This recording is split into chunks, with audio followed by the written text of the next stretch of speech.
The Phoebe and the Coming of Phoebe, a poem.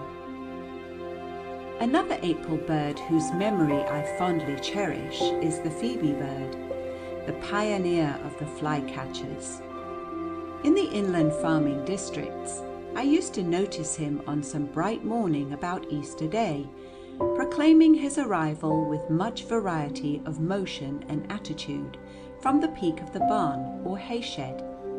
As yet, you may have heard only the plaintive, homesick note of the bluebird, or the faint trill of the song sparrow, and the Phoebe's clear, vivacious assurance of his veritable bodily presence among us again is welcomed by all ears. At agreeable intervals in his lay, he describes a circle or an ellipse in the air, ostensibly prospecting for insects